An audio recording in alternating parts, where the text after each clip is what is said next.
Le silence est parfois plus cher que le bruit. Et dans l'économie moderne, il existe un silence qui vaut presque $1 milliard. Imagine un homme qui n'a jamais prononcé un mot dans ses vidéos, et qui pourtant contrôle l'une des audiences les plus puissantes de l'histoire d'Internet.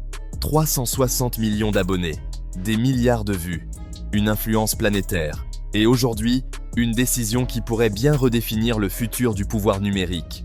Car selon des informations qui circulent dans les cercles financiers les plus discrets, Khaby-Lame, le roi incontesté de TikTok, aurait accepté de céder 51% de son empire à une holding basée à Hong Kong pour un montant estimé à $975 millions. Une transaction presque irréelle, une somme qui ne s'achète pas seulement un homme, mais une audience mondiale. Et derrière cette opération, une idée qui fait trembler autant qu'elle fascine. La création d'une doublure numérique, une version virtuelle, éternelle, programmable, de l'influenceur le plus silencieux de la planète. Tout commence loin des yachts, des holdings et des intelligences artificielles, dans une réalité bien plus simple. Khaby-Lame n'est pas né dans le luxe. Il n'est pas issu d'une dynastie financière. Il n'a pas grandi entouré de stratèges, de conseillers ou de fonds d'investissement. Il est le produit brut d'Internet. Un homme ordinaire, un visage expressif, un regard qui en dit long et un langage universel, celui du geste. À une époque où les réseaux sociaux sont saturés de paroles, de promesses, de slogans, il choisit le silence. Il répond à la complexité par la simplicité. Il démonte l'absurde avec une mimique. Et le monde s'arrête pour regarder. Ce n'est pas un buzz. C'est une ascension méthodique, presque mathématique. Chaque vidéo devient un actif. Chaque sourire, une signature. Chaque hausse d'épaule, une marque déposée.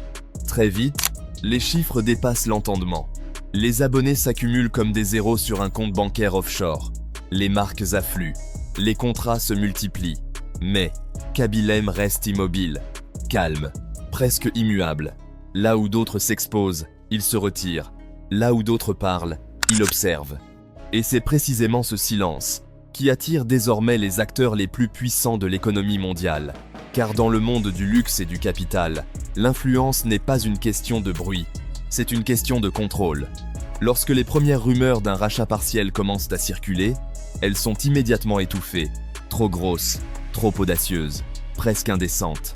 Céder 51% de son entreprise, ce n'est pas vendre un visage, c'est céder le pouvoir décisionnel. C'est accepter de ne plus être totalement maître de son image. Alors pourquoi un homme déjà immensément riche ferait-il un tel choix? La réponse se trouve peu, être à des milliers de kilomètres, dans des tours de verre qui dominent les ports de Hong Kong, là où l'argent circule sans frontières, là où les données valent plus que l'or, là où l'influence est analysée, modélisée, copiée, puis industrialisée. Dans ces cercles fermés, Khaby-Lame n'est pas vu comme un créateur. Il est vu comme une infrastructure, un canal, un langage universel capable de traverser les cultures, les religions, les classes sociales. Et surtout, un modèle parfait pour l'ère qui arrive, celle où l'humain et la machine ne sont plus séparés, mais fusionnés. La création d'une doublure numérique n'est pas une fantaisie futuriste. C'est une stratégie, une manière de rendre l'influence immortelle, disponible 24 heures sur 24, multilingue, inaltérable. Une entité capable de produire du contenu, de répondre aux tendances, d'interagir avec des milliards d'utilisateurs, sans fatigue, sans scandale, sans imprévu. Dans ce scénario, le silence de Khaby-Lame prend une nouvelle dimension, car le silence est facile à reproduire.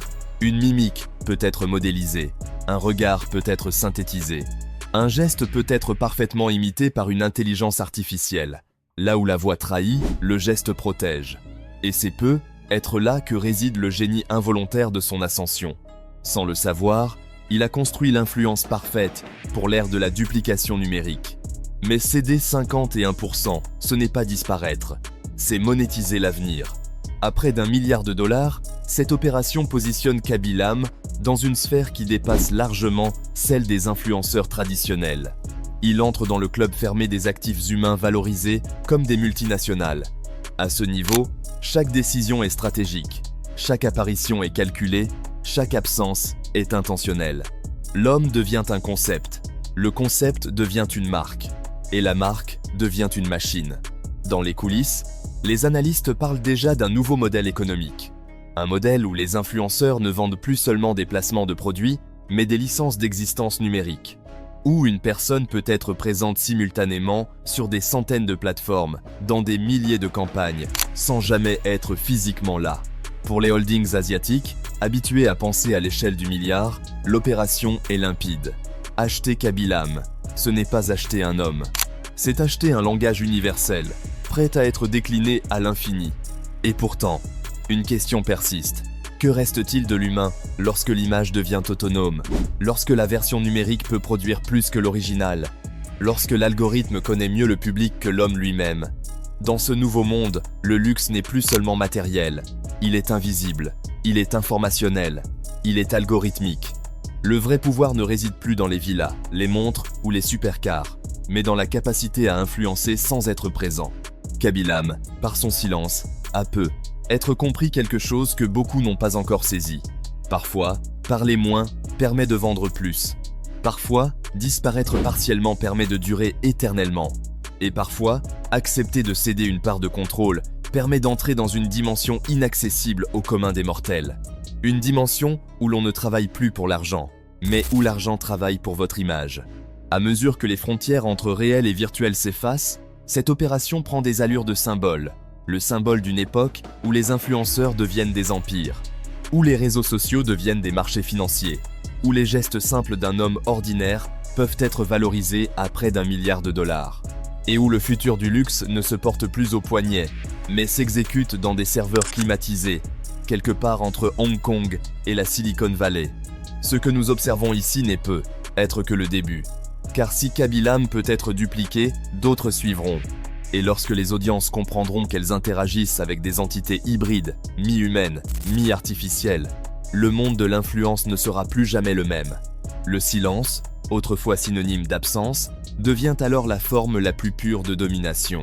Et dans ce nouveau royaume numérique, une chose est certaine, le luxe ultime n'est plus de posséder des objets, c'est de posséder l'attention mondiale, même sans être là. Et si cette histoire nous apprend une chose, c'est que le pouvoir moderne ne crie plus. Il ne s'exhibe pas.